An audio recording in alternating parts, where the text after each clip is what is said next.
The day began with tension in the air. Clouds hung heavy over the site, shadows stretching long across the half-built walls.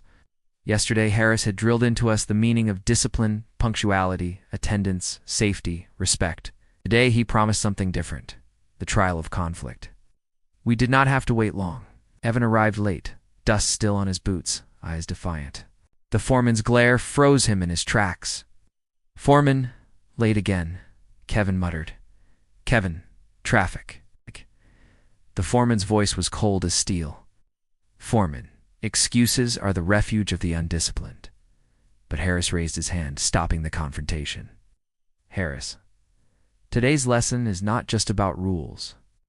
It is about how we handle each other when rules are broken." He turned to us. "Harris, conflict will find you. On every site, tempers rise. Mistakes spark anger. Disrespect destroys teams. You cannot face conflict. You cannot survive this trade." Maria whispered to me. "Maria, I can feel it already. Today won't be quiet." It began during wiring of a sub-panel.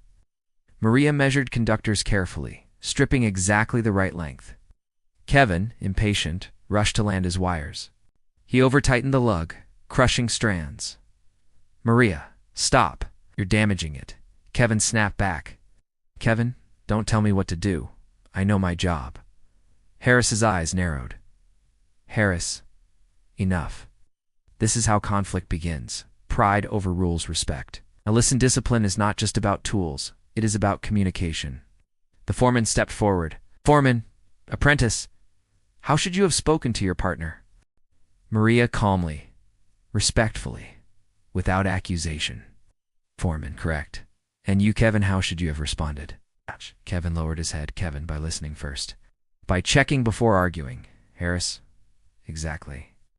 Respect is the oil that keeps the gears of a crew from grinding. Without it, sparks fly until fire consumes everything." Harris handed us a scenario sheet. "Harris, two apprentices disagree. One claims the conduit run is out of level. The other insists it is fine. Neither listens. The inspector is coming in 1 hour. What do you do?" The room went silent. "Jon, measure again. Together. Agree on facts, not pride." Maria, "And if disagreement continues, bring in the foreman before the inspector arrives. Kevin, admit if I was wrong. Fix it fast." Harris's voice cut sharp. "Harris, that is conflict resolution. Do not let pride delay the job. Use facts. Use respect. Use the chain of command." The real test came an hour later. We were tasked with running conduit across the ceiling. Kevin wanted to cut corners, skipping straps. Maria refused. "Maria, the code requires straps every 10 feet. This won't pass inspection." "Kevin, inspector won't even look up there. We'll be fine." "Maria, that's reckless." Their voices grew louder. The crew stopped to watch. Tension hung heavy. "Harris, enough. Here is the trial. Resolve this conflict now. Apprentice Jon, you mediate." My heart pounded. Harris had thrown me into the fire. "Jon, Kevin, why do you want to skip straps?" Kevin, "Faster, less work." Done. Maria, "Why insist on straps?" Maria, "Safety, code compliance." I thought quickly. "Jon, the code is non-negotiable. Safety cannot be sacrificed for speed." Kevin, "If we skip straps and fail inspection, we waste even more time. Respect the code, respect the team."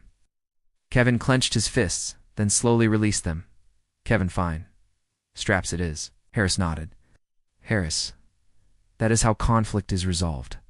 Listen, respect. Use facts, not anger." The foreman added his weight. "Foreman, remember, this conflict unresolved becomes poison. Poison kills crews." Harris turned conflict into a teaching storm, firing questions. "Harris, what is the first step in resolving conflict?" "Jon, listen." Harris, second. Respectfully, without insults. Harris, third. Kevin, use facts, not pride. Harris. "And if conflict remains?" "Jon, use the chain of command. Bring in a supervisor." "Correct." The foreman raised his voice. "Foreman, apprentice, what is discipline in communication?" "Jon, respect, clarity, honesty." Foreman, "And what is accountability?" Maria, owning mistakes, not hiding them. Foreman, good. Later, Harris gathered us near the panel. His voice was low but powerful. Harris, respect is more than politeness. It is the foundation of trust. You may be skilled, but if you insult others, no one will want you on their crew. You may be fast, but if you refuse correction, you will fail inspections. Respect builds discipline. Discipline builds teams. Teams build success. He looked straight at Kevin. Harris, you are talented. But without respect, your talent is worthless. Kevin swallowed hard. For the first time, he nodded without argument. The day ended with silence heavier than drills or saws. We had not wired circuits or calculated loads, but the lesson cut deeper. Discipline was not just metal and numbers. It was people. It was respect. The foreman closed his clipboard with finality. Foreman, tomorrow you face the trial of trust, integrity, honesty, accountability. Break trust, and your career dies before it begins. The words struck like a hammer. Tomorrow would not test our hands nor our tempers, but our hearts.